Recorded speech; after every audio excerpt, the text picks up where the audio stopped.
everybody, and welcome back to Jo's Kitchen. Day late today. I couldn't get activated yesterday, and it's such a horrible day today with the raining. I thought we'll do some cooking today. So today we're going to make another really old recipe of mine, which Paul and I discovered must be nearly 40 years ago at a garden fete, and we liked this tray bake so much we said, oh, I'd love to have the recipe. And they said, well, you can only have the recipe if you donate to charity, because it was supposedly the Queen Mother's favourite cake. So what I thought was, if you all decide to bake this cake, maybe you could give something to the NHS, because obviously that's really important at the moment. And I'll do the same, because obviously I'm sharing the recipe with you. So it's another dead easy. It's a tray bake, which tastes absolutely bloody gorgeous. But I have to say, I am sacrificing my diet for you today, because there's no way you can make the topping for this without eating half of it. So diet gone to pot. No surprise there. The other thing about it is you can also have it warmed with a big dollop of ice cream or cream on it. Absolutely bloody gorgeous. Right, so the recipe is 6 ounces of sugar, caster if you can get it, 2 ounces of butter and 6 ounces of plain flour. So that's 175 grams of sugar and 175 grams of plain flour, 50 grams of butter, 1 egg beaten, teaspoon of vanilla essence, pinch of salt and a teaspoon of baking powder. Now to start with, you actually have 4 ounces of chopped dates, which you pour a cup, you put 4 ounces of chopped dates with a teaspoon of bicarbonate of soda, and then you pour a cup of boiling water onto it. So if I can just show you that, see, and it all fizzes up, and then you leave that on one side whilst you mix your butter, sugar, eggs and flour, which I've already, because I didn't want to get boring, so I've done the creamed mixture and I've also added the eggs, and I'm now going to add the sifted flour, of course, with the baking powder, which is already measured out in here. So we'll just mix that together, and this has got the vanilla essence in it as well, the baking powder, the salt. Mix that, and then that's going like that, and then you add your date mixture with the boiling water and the bicarbonate of soda. So that goes in like so. It's the most strangest, you can't imagine it, can you? But trust me, it is absolutely bloody gorgeous. Right, we do that. So that's all mixed. You can see it's quite wet. See, it's quite a wet mixture. Like so. And this. And then the recipe says 2 ounces of chopped walnuts, half of which you put in the mixture and half you leave on the top. But I actually use a bit more, so I've probably got 2 ounces of chopped walnuts there, and then I've got another 2 ounces which is going to go on the topping. So that's all nicely combined. And then I have a prepared foil tray here, which, as I said the other day with the brownies, they're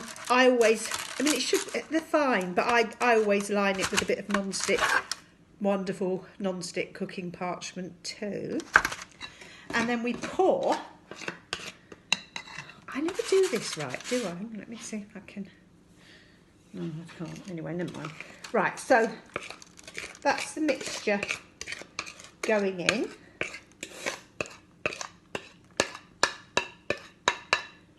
Gorgeous weather again it's been this week, hasn't it? But today it's just so grotty. Felt a bit down, to be perfectly honest, so this should cheer me up doing this.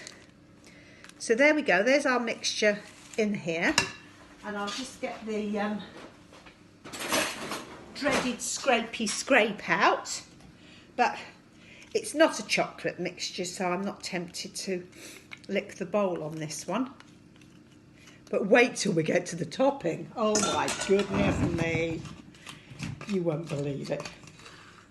So that's the rest of that going in here. Like so. And the oven, 160 fan, or number 3 gas. And so into the oven we go, and I'll see you in about 35 minutes. Hello again. While the cake's in the oven, you can get the topping ready. And so for that you need a saucepan, and you need 5 tablespoons of soft brown sugar. I haven't got any, so soft light brown sugar. I'm using soft dark brown sugar because I haven't got any light brown sugar, but it works just as well.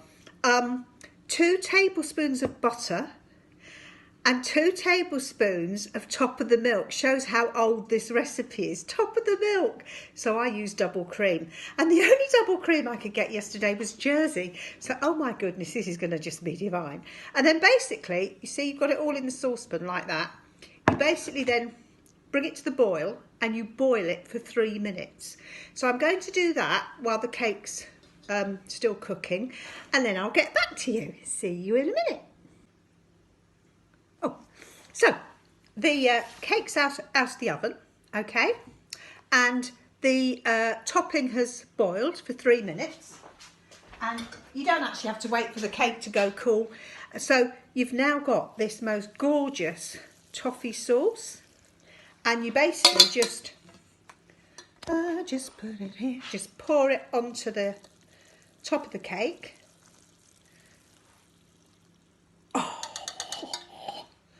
This, and then you just squiddle it about a bit.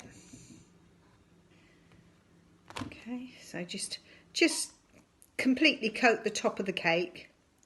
I sometimes actually put a few, like get a skewer and sometimes put a few holes in it so that the caramel sauce goes all the way down. I suppose it's really it's a bit like a sticky toffee pudding, but it's in a tray bake. And then when it sets, when it cools, the topping is just all sort of lovely and sticky and gorgeous and gooey. And then when you warm it up again, if you're going to have it for your dessert, it's like a sticky toffee pudding. Anyway, it's absolutely, trust me, it's absolutely gorgeous. And it's a very old recipe. So top with the rest of your walnuts, so like that. Now who on earth am I going to give this to, or am I going to eat the whole lot myself? No, I think I'll let old Mike have some because he's all on his own. So there we are, the Queen Mother's, supposedly the late Queen Mother's favourite recipe. And as I said before, right at the start, the recipe is only sold for charity. I think we paid 20p for it, so it's not a lot. But I think it would be really nice if you do decide to make it, to give a donation to the NHS. And as I said before, I'll do the same. And enjoy. See you next time. And thank you for cheering me up. Bye.